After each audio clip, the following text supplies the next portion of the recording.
আশফাক আহমেদ রয়েছেন কংগ্রেস থেকে, আমাদের সাথে জয়দেব ঘর বাবু রয়েছেন রাজনৈতিক বিশ্লেষক হিসেবে, সুস্মিতা সেন থাকবেন আইনজীবী হিসাবে।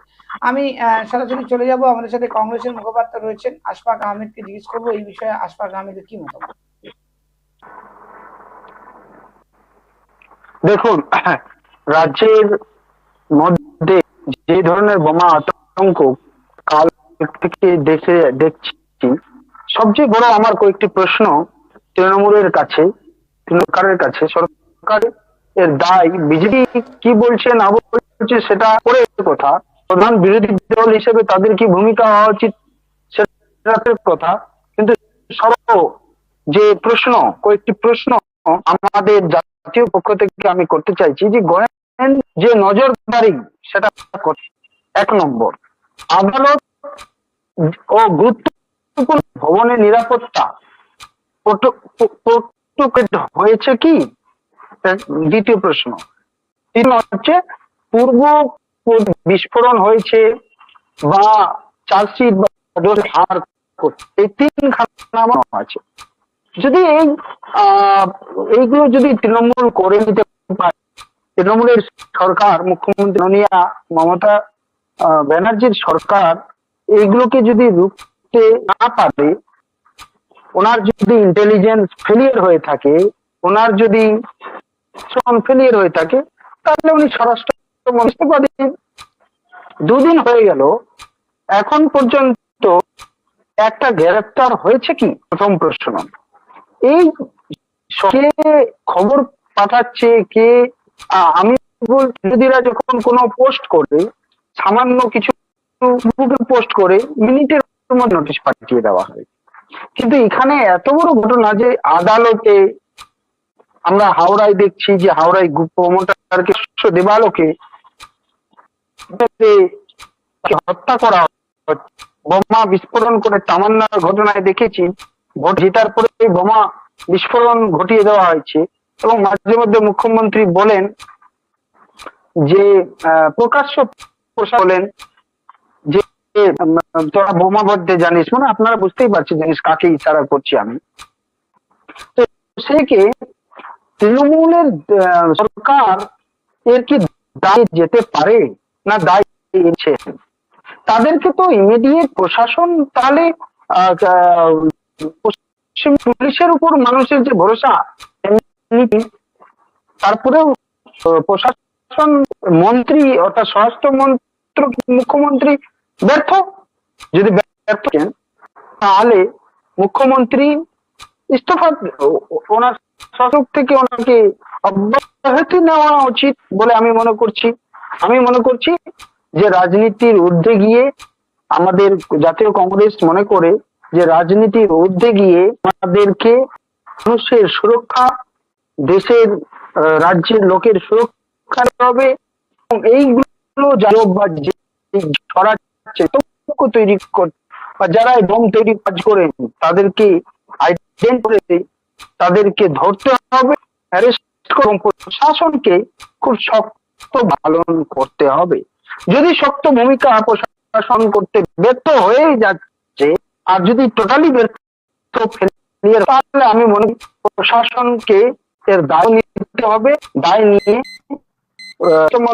এবং অফিসার, যা ইন্টেলিজেন্স অফিসার, তাদেরকে সাসপেন্ড করা উচিত। এত সময় লাগে কি? এত সময় 24 ঘন্টা পার হয়ে গেল, এখনো মেলের কোনো সদুত্তর পাওয়া গেল না, এবং এই নিয়ে আতঙ্ক ছড়াচ্ছে, মানুষের বিভ্রান্ত বাড়ছে। ইন্দ্রজিৎ মজুমদার রয়েছে তৃণমূল, আশফাক রয়েছে, আশফাক ভাইয়ের সাথে আমরা একটু যোগাযোগ করার চেষ্টা করব। যেটা নিয়ে আজকে আলোচনা করছিলাম যে একের পর এক ওর গায়ে দোষ লাগাচ্ছে, সে অন্যজনের গায়ে দোষ চাপিয়ে দেওয়ার চেষ্টা করছে, কিন্তু আজকে গ্রেপ্তার নয় কেন? কেন এখনো পর্যন্ত এই মেলের কোনো, যারা মেল করছে তারা সামনে আসছে না, পুলিশ নিয়ে আসতে পারছে না? একদম জাতীয় কংগ্রেসের স্পষ্ট অবস্থান ব্যাপারে আমাদের পশ্চিমবঙ্গ কংগ্রেস থেকে এই দাবি যে দোষী যে তার গ্রেপ্তারি হওয়া দরকার। আমাদের রাজনীতির ঊর্ধ্বে গিয়ে এই জিনিসটা, কারণ আমরা নাগরিকের সুরক্ষা সবচেয়ে বড় হচ্ছে, নাগরিক তো নাগরিক, আমাদের যে আমাদের যে public place, public property, public ভবন, সে সুরক্ষিত না থাকে, কোথাও যদি মানুষ সুরক্ষিত সুরক্ষার অনুভব করে প্রকাশ্য দিবালোকে গুলি চলে যায়, বোমাকে রেখে দিয়ে চলে যাচ্ছে। আমার অনেকে বললেন তৃণমূলের যারা যে আহ, এই যে ভবনে বোম রেখে যাচ্ছে, এটা বাইরে থেকে হতে পারে, পশ্চিমবঙ্গের পুলিশ কি করবে? তাহলে আমার প্রশ্ন হচ্ছে, বাইরে থেকে যদি হয়ে থাকে, আপনার আইডেন্টিফাই করবে যে কথা হচ্ছে ওই বাইরে কোন দেশ থেকে হচ্ছে, কোন জায়গা থেকে হচ্ছে, এটা তো পুলিশ আইডেন্টিফাই করবে না? এটা থেকেও দায় এড়িয়ে যাবে? দায় এড়াতে পারে না, না পশ্চিমবঙ্গের পুলিশ দায় এড়াতে পারে, না কেন্দ্রে যদি বাইরে থেকে হয়ে থাকে কেন্দ্রের যে আন্তঃরাজ্য পাচার বা রিয়েল টাইম ডেটা শেয়ারিং হচ্ছে কি রাজ্যের সাথে, সেটা আমরা জানতে চাইছি। সব জেলায় কেন্দ্র বাহিনীর কি যোগাযোগ রয়েছে, বা ইন্টেলিজেন্স রিড এটা কিভাবে কাজ করছে, এই সব তো দেখার বিষয়। এটা যেহেতু প্রধান বিরোধী দল শাসক ইউনিয়ন গভর্নমেন্টে রয়েছে, তাদেরও দায়িত্ব বর্তায়, এবং সরকার এবং পশ্চিমবঙ্গের প্রশাসনের দায়িত্ব খুব বেশি। তাদেরকে আইডেন্টিফাই করতে হবে, মানুষের তো সন্দেহ হবে, বিরোধীদের সন্দেহ হবে। যখন ধরা পড়ছে, যখন একজনকে আইডেন্টিফাই করা হচ্ছে না, কোথা থেকে এই মেসেজ গুলো আসছে, কোথা থেকে আইপি ধরা হচ্ছে না, বা এটা পুলিশ জানাচ্ছে না, কাল থেকে আজ হয়ে গেল, আজকে পুরো দিন পার হয়ে গেল, কালকে পুরো দিন পার হয়ে গেল, পর্যন্ত কোনো প্রশাসনের কোনো ঠোস এভিডেন্স নেই, কিছু নেই, একটা কিছু আইডেন্টিফাই করতে পারলো না, একজনও অ্যারেস্ট হলো না, একজন প্রশাসনের কোন আধিকারিক বা ইন্টেলিজেন্স তারা সাসপেন্ড হলো না। এটা কি ছেলে খেলা হচ্ছে? আমি জিজ্ঞেস করতে চাই, এটা চলছে না কি চলছে? এর দায় কি নেওয়া? এই দায়টা নিতেই হবে। তৃণমূলের যিনি ছিলেন ইন্দ্রজিৎ মজুমদার বাবু, উনি বলছেন যে বাইরে থেকে হতে পারে। আমাদের রাজনৈতিক জয়দেব মজুমদার বলছেন যে এইটা আপনার আরএসএস করাতে পারে। যদি আরএসএস করে থাকে, আইডেন্টিফাই করুক আর ধরুক। আমি চাইছি দায়িত্বটা কে নেবে? বাইরে থেকে হয়ে থাকলে আইডেন্টিফাই করার দায়িত্ব কার? পশ্চিমবঙ্গের ল অ্যান্ড অর্ডার সিচুয়েশন দেখার দায়িত্বটা কে নিবে? এটা আমি প্রশ্ন ছুড়ে দিতে চাই। আমরা খুব স্পষ্ট, জাতীয় কংগ্রেস এই নিয়ে ছেলে খেলা ঘৃণার রাজনীতি আমরা করি না, ডিভাইসিভ পলিটিক্স বিজেপির মতো করি না, এবং এড়িয়ে যেতে পারে না। বোমা গণতন্ত্রের ভাষা হতে পারে না।